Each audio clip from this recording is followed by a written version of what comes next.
Fala galera, aqui é o Paulo Aragão falando, sejam todos bem-vindos ao Giro Bitcoin, esse podcast diário que vai te informar no menor tempo possível sobre as últimas notícias que agitaram o mercado cripto mundial. Na manhã de hoje, dia 1º de agosto de 2024, cada unidade do Bitcoin está custando aproximadamente $64.900, com uma desvalorização nas últimas 24 horas de aproximadamente 2%. Desvalorização similar à desvalorização do Ether, segundo o maior criptoativo do mercado, e que nesse momento está aproximadamente $3.200. Essa desvalorização está sendo seguida por um momento de saída dos ETFs spot, dos ETFs à vista, tanto de Bitcoin quanto de Ether. No caso do ETF de Bitcoin, no dia de ontem, o saldo que a gente tem até esse momento é um saldo negativo de 480 Bitcoins. Mas por que eu friso até esse momento? Porque a Grayscale ainda não lançou os dados do dia 31 de julho. Grayscale é aquele ETF de Bitcoin Spot que tem saída absolutamente quase todos os dias por causa da taxa de administração. Como caráter de comparação, no último dia 29 ele teve uma saída recorde, que foi a maior saída desde que o ETF foi lançado, que foram quase 28 mil Bitcoins de saída apenas da Grayscale em um único dia. Reforço, foi o pior resultado do ETF da Grayscale desde o seu lançamento em janeiro de 2024. E saída foi o que a gente também teve no dia de ontem nos ETFs de Ether Spot, de Ether à vista. No dia 31 de julho, a gente teve uma saída de aproximadamente 23.500 unidades de ETH, com naturalmente o ETF também da Grayscale liderando com uma saída de mais de 40 mil ETH. Com um saldo positivo, a gente teve o ETF da BlackRock, que teve mais de 1.500 de entrada, e o da Fidelity, que teve quase 6 mil Ether de entrada no dia de ontem. Em dólar americano, o fluxo negativo do dia de ontem representou aproximadamente 77 milhões de dólares. E dando continuidade ao Giro Bitcoin de hoje, conforme 2024 continua a se desenrolar e novos desenvolvimentos sem precedentes no espaço das criptomoedas, justamente como o lançamento desses dois ETFs, outras tendências também estão surgindo.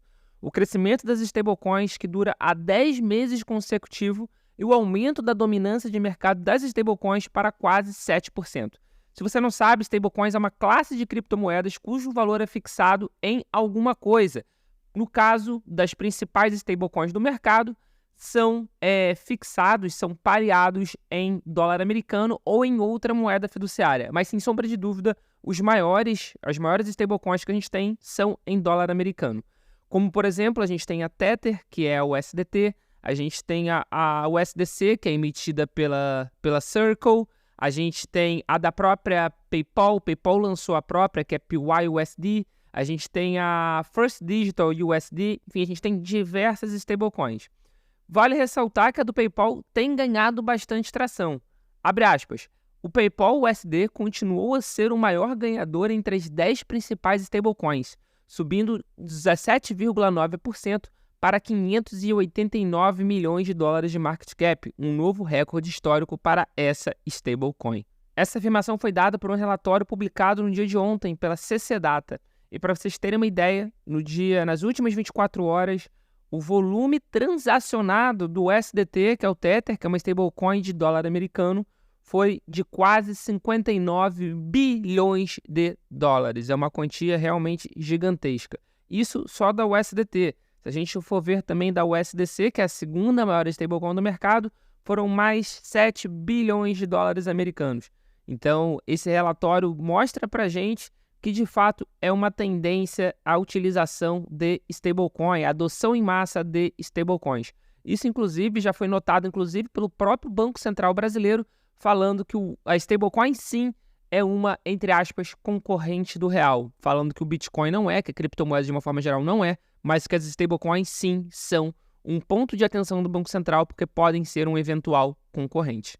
E ainda falando das stablecoins, de acordo com o anúncio do dia 31 de julho, a Tether, que é administradora da stablecoin USDT, entre outras, registrou lucros recordes de 5,2 bilhões de dólares no primeiro semestre de 2024 e um estoque de títulos do governo dos Estados Unidos maior do que nunca. O portfólio de títulos do Tesouro dos Estados Unidos da Tether agora vale aproximadamente 97,6 bilhões. O crescimento nas participações do Tesouro da empresa reflete a proliferação contínua justamente das stablecoins Tether, que, segundo eles, são respaldadas pelo menos um por ativos líquidos denominados em dólar americano. Os números são baseados em uma atestação e uma auditoria da BDO, que é uma empresa de contabilidade independente. A capitalização total de mercado da USDT está em cerca de 114 bilhões de dólares, de acordo com a Binance, um pouco menos que as reservas totais da Tether, que ultrapassam 118 bilhões de dólares. Ou seja, eles têm 118 bilhões de dólares de reserva para 114 bilhões de dólares de tokens de stablecoins emitidas. Então, eles ainda têm um saldo positivo, eles têm mais do que 1-1 de lastro. Isso, sem sombra de dúvida, é uma excelente notícia para o mercado cripto, porque de 2016 a 2022, início de 2023, a questão do lastro da Tether foi muito batida, foi muito atacada por falta de transparência, por falta de credibilidade realmente nos papéis que eles possuíam. Eles anunciaram que estavam fazendo uma migração para títulos mais saudáveis, mais robustos, mais confiáveis, como o do Tesouro dos Estados Unidos, e agora, aparentemente, eles de fato se encontram em uma posição muito robusta, com esses 4 bilhões de dólares de superávit, né, digamos assim. Então, isso, sem sombra de dúvida, é uma notícia positiva para o mercado cripto, porque um colapso na Tether não seria bom para ninguém. E para fechar o Giro Bitcoin de hoje, a gente vai falar sobre um relatório que foi recentemente divulgado pela AAA. E segundo esse relatório, o Brasil figura entre os 10 países com maior adoção de criptomoedas do mundo. O estudo revela um crescimento significativo no uso de ativos digitais, destacando o país como um dos líderes globais no setor. Segundo o relatório, o Brasil, juntamente com outros países da América Latina, como a Argentina, se destaca pelos maiores índices de utilização de criptomoedas. No Brasil, segundo o relatório, 17,4% da população, ou seja, cerca de 38 milhões de pessoas utilizam ativos digitais para diversas finalidades. Já a Argentina ocupa o quarto lugar na adoção de criptomoedas, com 18,9% da população, ou seja, 8,6 milhões de pessoas usando ativos digitais.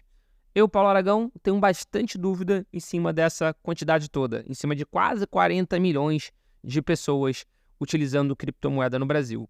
De qualquer forma, esse foi o relatório da AAA e eu quero saber a sua opinião. Você acha que 40 milhões de pessoas no Brasil já conhecem e já utilizam criptomoedas de alguma maneira? Esse foi o Giro Bitcoin de hoje. Muito obrigado pela sua companhia e a gente já tem um encontro marcado aqui no nosso episódio de amanhã. Valeu!